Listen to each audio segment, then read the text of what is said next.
Hey, thank you so much for joining us. We've got another expert interview today, and we've got David Sayce here, who is a digital marketing consultant, director of PaperGecko, and an expert really at technical audits for SEO. And he's going to run us through some processes to find visibility issues within Search Console so that you can find basically how to help your website rank better. David, thank you. Hi, good to meet you. Thanks for the invite onto the show. No, I appreciate you taking the time. It's a thankless job, many people would say, but no, we do really appreciate it, taking the time to share your expertise and helping everybody who might see this. Yeah. Well, I mean, today I'm happy to talk about Search Console with everyone. This is, we were just saying before the show, this is often one of those areas where a lot of businesses miss out, and it really is a key area of information. I was saying how with a lot of the technical audits I do, it really is a must. It's one of the few areas where I need access to. I mean, I can do without Google Analytics to some extent, but the wealth of information that is available in Search Console is absolutely fabulous. And today I'm going to run through pretty much the whole setup, some of it quicker than others, show you where you can find some of the issues, some of the key areas to look at, maybe even some of the quirks of the system. And then at the end, there's a couple of SEO tips there to try and help bolster your website. Perfect. I'm looking forward to this because I am one of those people, as you mentioned, who has Search Console linked to everything that I need to, but then I get in there and it's just, I'm scratching the surface level when it comes to Search Console. So I am really looking forward to seeing what I can get out of this. But please do take it away. Okay, right, let me get the screen up. And there we go. There we go. Right, so that's me, David Sayce, PaperGecko, if anyone wants to find me. As I say, this is a quick introduction to Google Search Console. So for those of you that don't know, Google Search Console is a free-to-use Google app. It sits alongside very nicely with Google Analytics, and the two can in fact be linked up. It's one of those areas that really helps you dive into what's happening in search. It's the closest thing we probably have to a back end of what's happening in Google search. And it really does help you better understand and improve your appearance in search itself.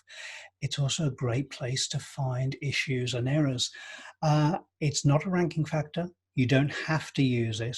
But I do recommend, along with the likes of Google Analytics, Google My Business, Google Search Console just has so much information that can help websites. I think it's an absolutely vital asset to any business.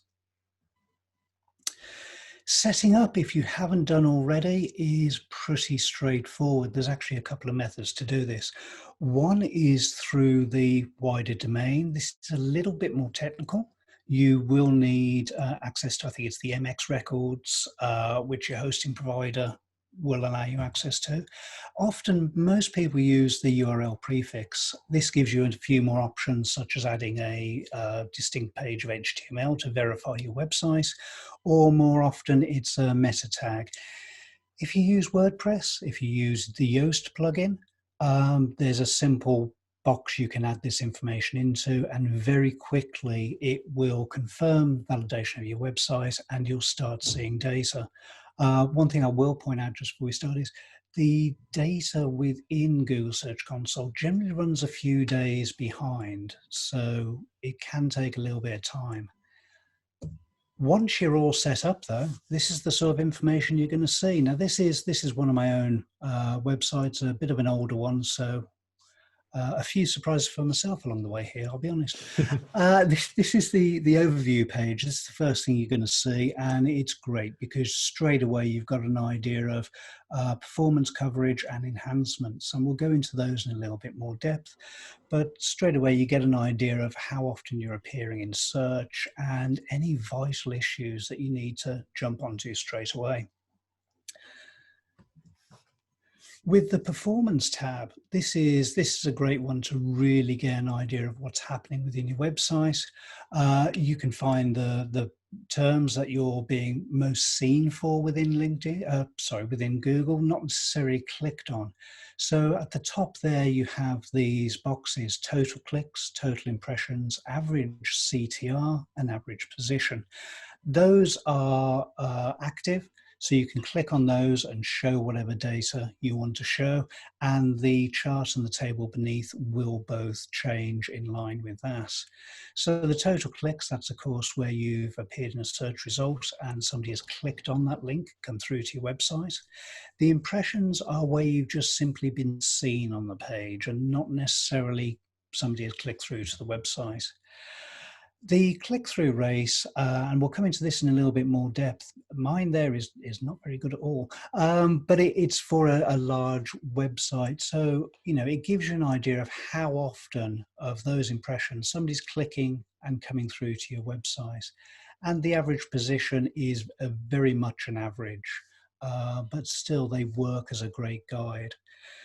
More information on here. You can see what I'm showing here is the top queries for the website. And as you change the boxes at the top for CTR and average position, you'll get that information appear on the table below. You can also change that to view pages.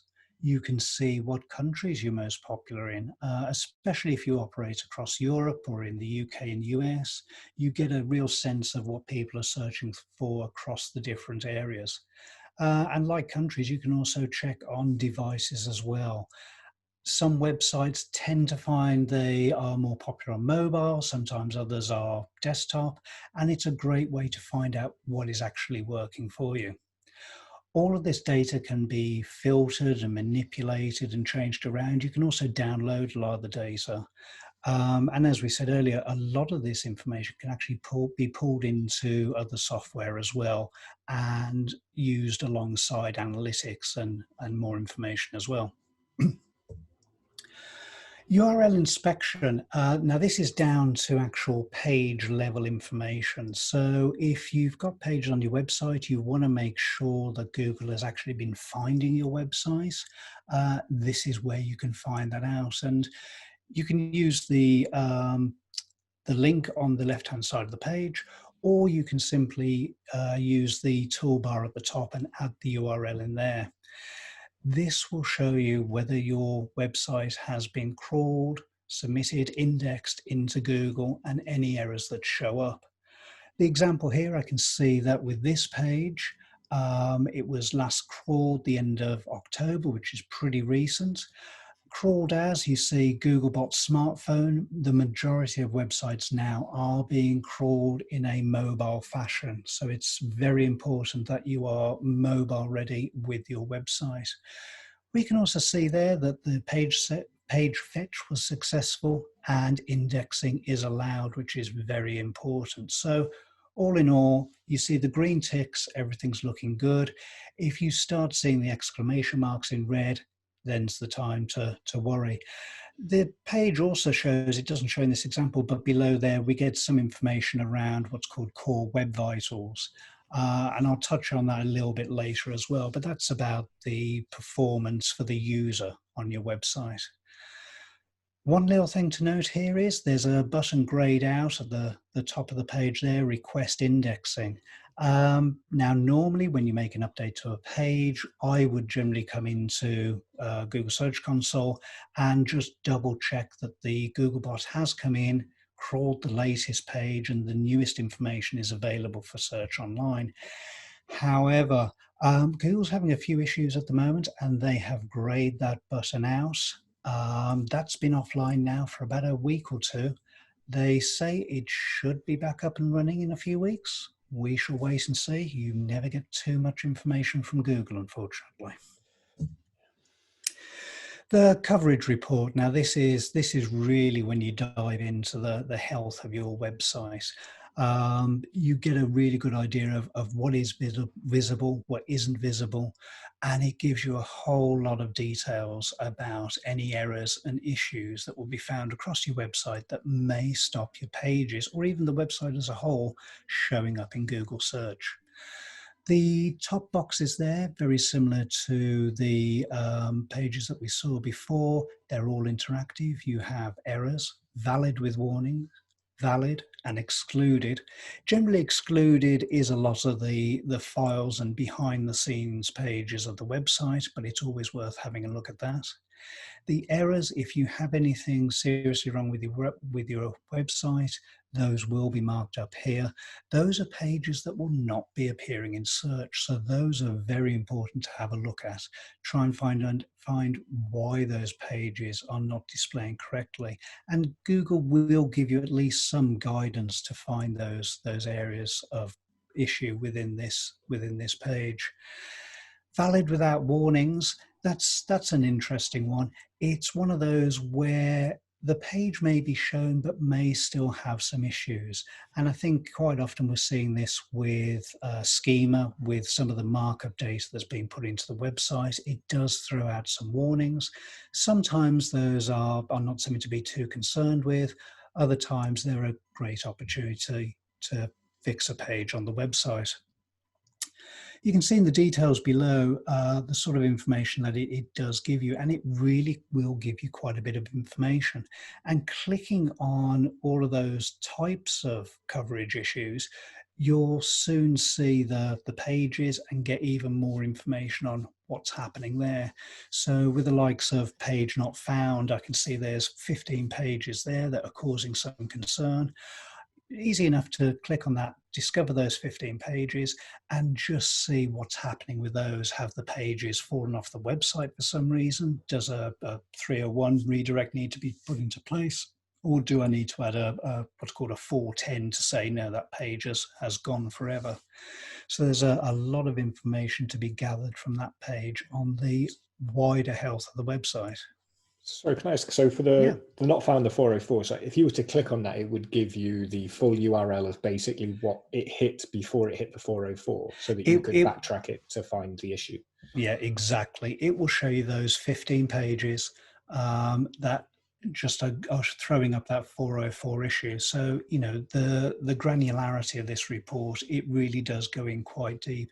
And it's the same with the likes of soft 404 and crawl anomalies. It will show you those exact pages, those exact areas of issue.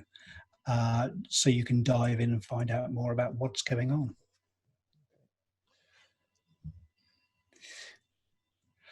We can see here, this is, so when you go through, you can also see the impressions that are shown up. I've badly cropped this image, that's for sure.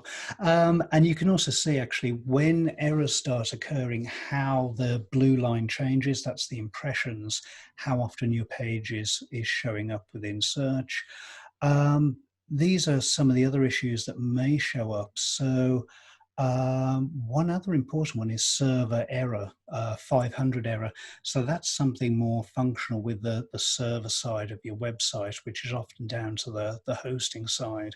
But you can see there, you've got the not started validation there. Once you've fixed these errors, there's often a button there to press that says validate the fixes, and that makes sure that the Googlebot goes back and looks specifically at those areas and will update the coverage report to show that it has been fixed, or there are still some errors there. The other really good thing with Google Search Console is it's an area to throw in the sitemaps of the website. So with smaller websites, sitemaps are not quite as important. Generally, if you have a small website that has good internal linking across the pages, Google has no problem discovering those pages across the whole of the website. However, as the website gets more complex, especially with e-commerce websites that change a lot over time, the sitemap is a great guide for Google to come in and have a look and understand what's happening with the updates across the website, what pages are new, what functional changes have been made across the website as well. The other good thing is with WordPress, again with something like a Yoast plugin, the sitemaps are generally auto-created. So it's simply a case of finding the sitemap URL. 9 times out of 10, it's sitemap.xml or something similar, or page sitemap.xml, as you can see in the bottom there. And Google will come in, find those, and it will give you information about when you've submitted it, when it's last read that information, and any errors that come in with that sitemap. One of the areas that we like to make sure with sitemaps are that they only contain URLs that are working. They give a page found 200 response. You don't want 404 errors showing up in there. You don't want no indexed pages showing up in there as well. So again, this is a great way to come in. You can click through these as well to find more information of exactly what's happening if issues are showing up. Common ones, as I say, are old pages or pages that you don't want showing up in Google actually being included in the sitemap, or redirected pages as well. They should just be the pure functional pages of the website showing up in there. Can I just ask, for these sitemaps, because Yep. you mentioned there that you upload that sitemap and then Google will use that over time. So obviously here on the image we've got one that was uploaded 2017, 2018, 2020, 2020. Why would you upload multiple slightly different sitemaps? But there's actually a number of reasons for that. With the example here on my old personal website here, I'm using Yoast, and Yoast likes to break down those sitemaps. So you can see post page, the wider sitemap index in there as well. And this is actually a really good way to discover wider issues on your website. Breaking them down, you can also include images and video into separate sitemaps. With larger websites, it helps Google look through that information without being too overwhelmed. From the user point of view of using Google Search Console, it allows you to dive into specific areas without having to look through a whole sitemap of the whole website to find those issues. I know I can dive into the post sitemap and just deal with specific areas of the website. For some larger websites I've worked on, I've actually included sitemaps for specific areas of the website, especially with e-commerce, specific product sitemaps as well. So it just makes it easier then to segment by. It does. I mean, type. much like with emails, it's good practice to segment out the details. For the most part, it's about helping you find the issues as quickly as possible. Got it. Perfect. Thank you. And then removing pages. Now, this really is an interesting one. It's not one that gets used a whole lot of the time, but I know there have been a number of occasions where, for reputation management issues, not my own, I might add, I've had to jump onto this page and quickly remove information. This is a temporary measure. The removing of pages or even whole directories, it only lasts for about 6 months, but it does work quickly. And you can remove the whole cache of the information or just stop any further Google updates on that page. I've had a number of times, I've used this a number of times, and it does in fact work very quickly. I mean, you're talking about within a few minutes, often that page will no longer be showing up in search results. And then you can deal with the wider issues. So the next step there is, if you did want to permanently remove the pages, that's not part of Google Search Console. You'd then be looking at making sure your sitemaps were updated, the pages were removed or blocked, and then double checking the information across Google Search Console itself. Another important thing to mention is this is just for your own website. You're not going to be removing anyone else's details. And at the same time, I would say remove with caution, because I've seen instances where people have managed to remove their whole website, albeit temporarily. You can quite quickly reverse the information if you need to, but still it is one area to use with caution. So I mentioned a while ago we'd be having a quick look at Core Web Vitals. Now, this is something that was announced this year by Google. It's visible in Google Search Console as well. This is actually going to be forming part of the ranking factors next year. And it really does cover the users' performance across the website. So, this is about how quickly pages are loading, making sure that images aren't jumping around the page as they load up. And again, you can see here with mobile, with desktop, you start to pick up some really good information about where those issues may be with your website. As I say, this will be a ranking factor within the next 6 months or so, but it is going to be a very small one.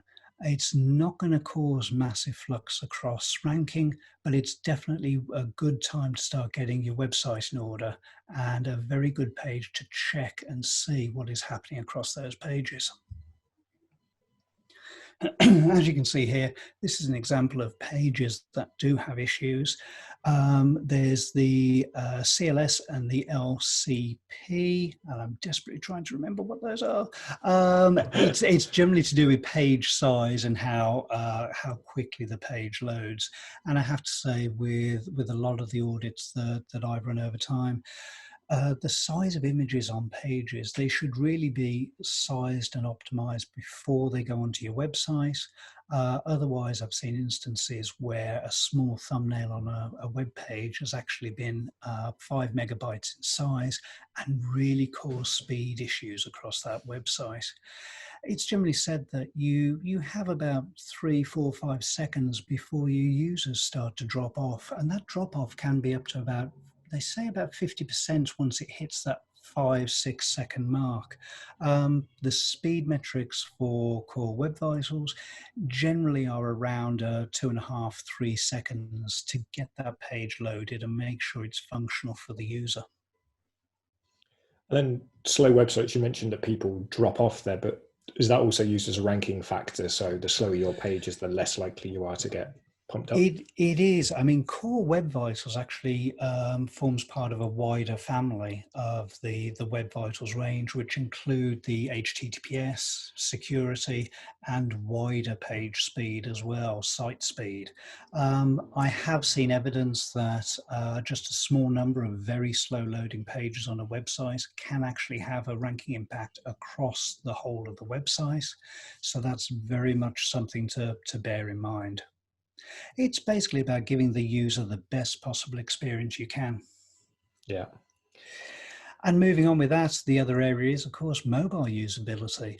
As I say, Google is looking at websites now from a mobile first point of view. So it's absolutely vital that your website is performing well across any device, whether that's a mobile phone, an iPhone, an iPad, or a large 42-inch screen. You want to bear that in mind with the usability and the design of the website. You can see here that popular ones are, again, text too small to read, elements too close together. In that regard, it's thinking about the finger touch points, fat fingers on small screens, making sure that you have the space for the smaller mobile users to use the website. And again, it will show you, you click through those links there at the bottom, it will show you the actual areas, the pages where those issues can be found, allows you to fix them and then validate that fix back within Google Search Console. Security and manual actions. This is one that, to be honest, I hope most people don't ever have to deal with. This is one where it gets quite serious. If your website has been hacked, or if there are issues against Google guidelines, very spammy activity. Now, this is actually viewed by real-life human beings. They will pick up signals from Google, they will review the website, and they will send you a warning.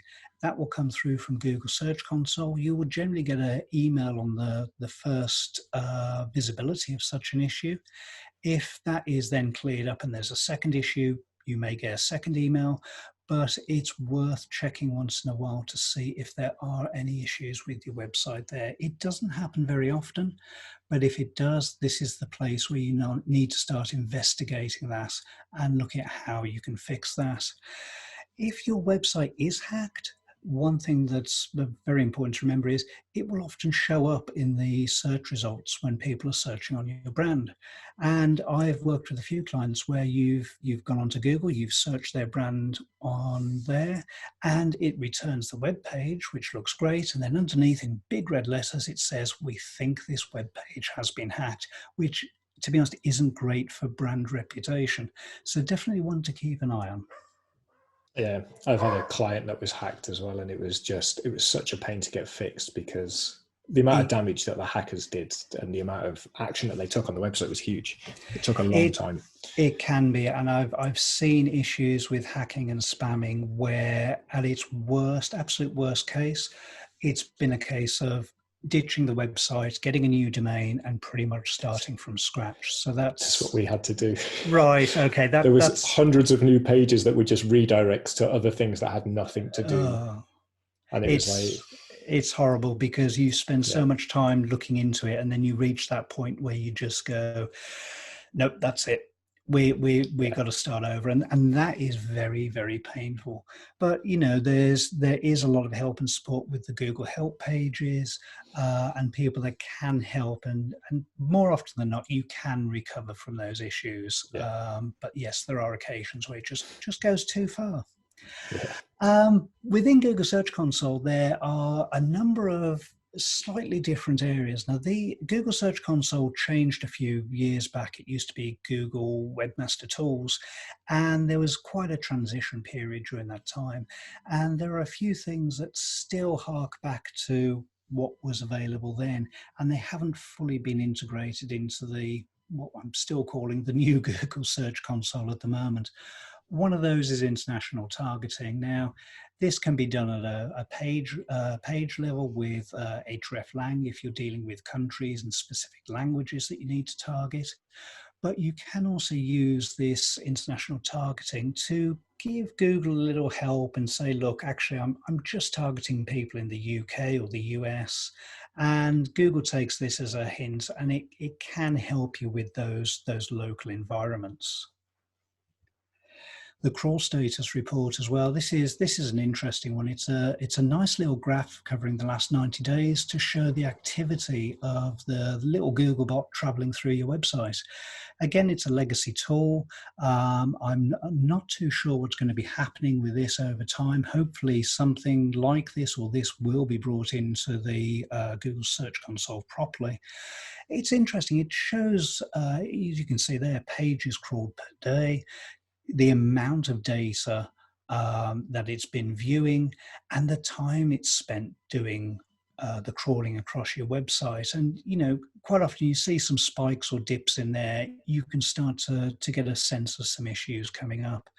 One thing I will point out and something I only noticed about a year or so ago, if your website is validated and originally set up with the domain tools validation, you may not get this information.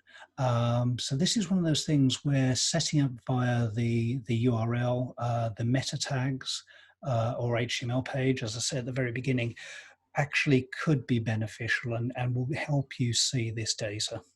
But it will be interesting how this is eventually brought into the rest of the Google Search Console. And then just quickly, links. Now, this gives you some idea of external, internal links, the sort of text being used with those links. Now, links are massively important. There's some comment about how useful this information is, how correct it is, but at least it's something that can help you understand what's happening with your website. So this is my own personal website from a few years back, and start to see how pages are linking internally there, start to see how people are coming into the website, the sort of link text that is used there. It does appear to be very heavy on the number of tweets shared per day, which was a particularly popular article on my website, I must say. It also gives you some great feedback on top linking sites. And this is useful to have a look at for all sorts of reasons. You want to see if you've got good authority websites linking through to you. And from a more of a local SEO level, you want to see how the likes of Yale, Thomson Local, Hot Frog and all those other local citation websites are also linking through to you as well. So it's a good one to check on, but there has been some discussion about how up to date and how correct it all is. So I have a couple of quick tips just to finish us off here.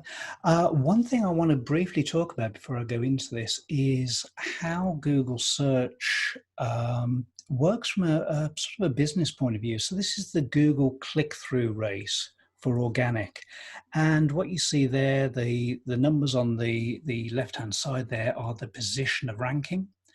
And then at the bottom, you have the percentage of the click-through from that ranking score. And you can quickly see why people talk so much about ranking 1, 2, and 3 for a specific term.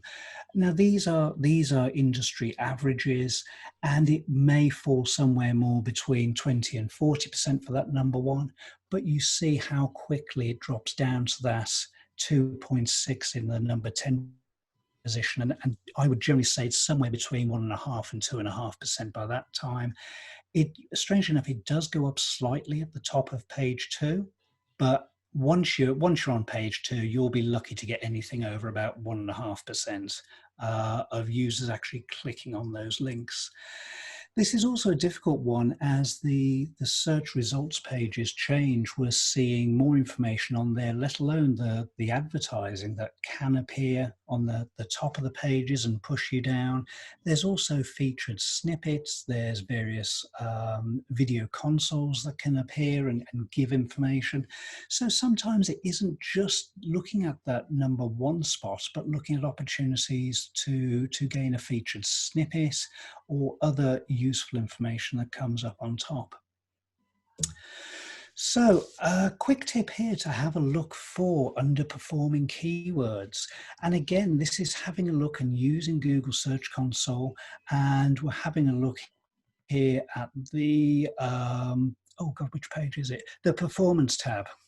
And what you want to do here is make sure those 4 boxes along the top, you have the CTR and the position box highlighted. That will give you the 4 columns of data colored in on the right there.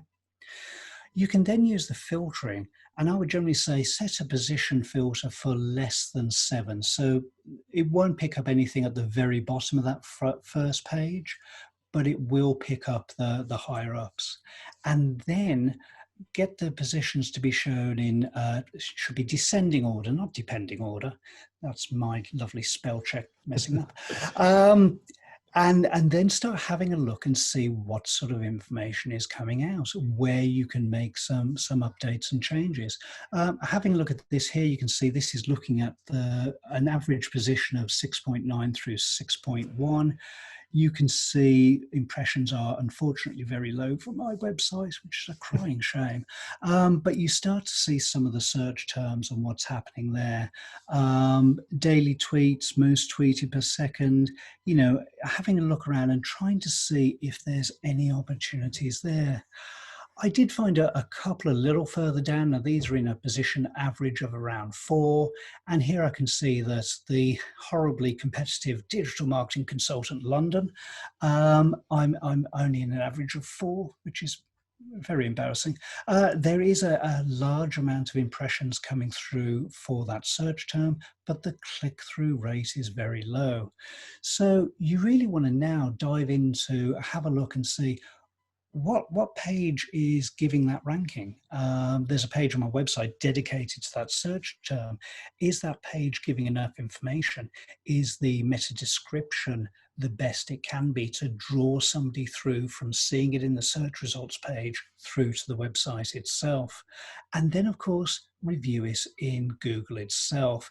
And this is where you can sometimes see that other elements are coming into play as well. So just having a look here, you can see, well, I may come in number 4, but you know what? There's one ad at the top. There's a lovely little search box in there for local, and I appear in there. So I'm kind of happy about that. So that's kind of a position 0 type effect, which you often find sometimes the results are not too bad at all, but you really do. You get a feel at this stage of also whether it's commercially viable to push yourself up to that number one spot, because sometimes it can get very competitive on some of these keywords, and the time and effort it's going to take, you may look at other quick wins that are going to benefit you better. Can I ask as well, because you said that to look on average for things that are ranking in positions less than 7, Yeah. basically. Is that because it's easier or more beneficial, more profitable to go from 4 to 2 than it is to try and get something from 10 to 4? I think it's the ease. I mean, it's. I'll be honest. It's kind of a number that I picked out the top of my head. It is around. You want something near the bottom of the page. Yeah. You can set it to 10 and do exactly the same, but it's going to get harder and harder the further down that page it is.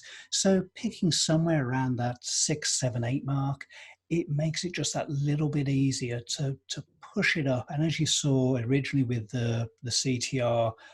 And how it's impacted with position, moving from a 7 to a 1 or a 2 spot can be the difference between 5 people visiting your website and 100 people visiting your website. Okay. High keyword ranking, so improving performance. Again, we're going to have a look at similar information here. This time it's changing the filter to show anything that's showing in that top 3. And also this time we're going to have a look at the click-through rate and change that to ascending order. And again, it's looking for what makes sense in this, all these keywords that come out. The one thing with Google Search Console is it shows a lot of information. You can see there some of it is information that is not going to be searched for very often. Some of those impression rates are very low, but we can see where there might be some further wins. So where is the page being seen a lot in that fabulously high position, but just not getting clicked on? And as I say, when you're looking at that position 1 to 3, you're expecting those CTR rates to be somewhere around 15 to 30%. So straight away here, we can see there's a few around the 8 and 9, and then it does start to get a little bit better with some of the results further down the page. But again, it's a case of having a look at your web page. What is supplying those? What page is what page are those keywords related to? Is that page as optimized as it could be? But also, of course, going back, having a look and seeing what Google is showing you for those pages. And as we saw before, sometimes it's a fact that there is just so much information at the top of the page with the ads and various other featured snippets. It's just going to be very, very competitive there. The example we saw before, it showed only 1 ad, but remember, you can have up to, I think, about 4 ads showing at the top. So you start including those 4 ads with a featured snippet, a people also ask box, and very quickly those natural organic 1 to 10 rankings are falling off the page, and people are going to have to scroll to find them. So it really is using your brain, using your eyes, and seeing where those battles can be won, and where maybe it's a battle for another day, or something that just isn't viable to deal with. But with just those 2 methods, there's often a few quick wins, and I do hate the term, but that's what they are, that can be gained just from using Search Console. And that's me. Thank you very much. I hope that has been of some use. It was a whistle-stop tour of Google Search Console. Hopefully there's been a few tips in there that are useful. And yeah, thank you very much. No, thank you. I really enjoyed that. There's a couple of bits there which I know as soon as we hang up, I'm going to be diving into my Search Console and having a look for those underperforming pages to see exactly what it is that I could maybe take a look at. It's a really interesting area of Google Search Console, and you do find that once you start playing around with the filtering and the amount of information, I mean, you can draw all that information out into an Excel sheet as well and have some real fun. You can also pull that information out into software apps such as SEMrush, and they'll use that to give you information as well. But it's one of those that you dive into and you just start playing around, and it's like getting lost trying to find a film on Netflix. Yeah, you'd be there all day without taking any action. You spend half the time just flicking through the things and never actually watching anything. But no, that's interesting. So like when you're finding these underperforming pages, and you mentioned like you can go in and change the meta description. So I guess it would be meta description and headline would be like the two bigger ones if you've got something that's a good position but a low CTR. I mean, this is where it gets really interesting, and this is where you need that business brain, the business eyes, to really have a look and see: are you offering the searcher intents, the answers that people are looking for? And be wary with changing maybe the title. But definitely the meta description plays a big part with the CTR. I liken it to some of the fabulous headlines that we've seen with the red tops, like the sun and the mirror over the years. It really is that catchy, what's going to get somebody to stop first of all, see that link and go, yes, that's for me. I want to find out more, and click. It's all about those nudges, all about those next steps. And this really is an important one. After that, it's down to you, your business, your website. But yeah, this is, get people onto the website. Yeah. Can I ask as well, this might be going slightly off topic with that, but with the meta descriptions, you mentioned like the tabloid newspapers and the way that they write their headlines and things like that. I mean, I find those sort of newspapers and websites fascinating because they are masters at making me click on something that I have zero interest in. And obviously I spend a lot of time on them as a copywriter trying to figure out how they're doing it. But those sort of almost clickbaity type headlines, do you find that they work better in the meta description if you give enough hint of the truth? Or I think it's an area you have to be very careful with. We talk about authenticity, trust. You don't want to be offering something that you can't deliver. Probably the worst thing that can happen is you have something extraordinary in that meta description, people dive on, and it just doesn't follow up. It's such a disappointment, and straight away they're off the page. Now that is really not very good at all.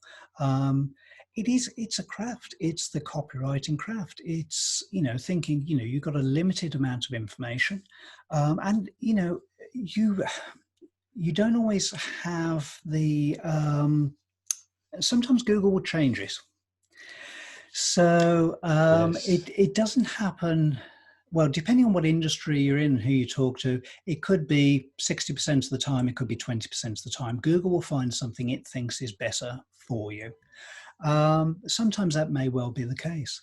But I honestly do think, if you're lucky enough to have a copywriter, if you're lucky enough to be good with those convincing words, paragraphs yourself, it's an area to really dive in, spend a little bit of time on, try different things out as well.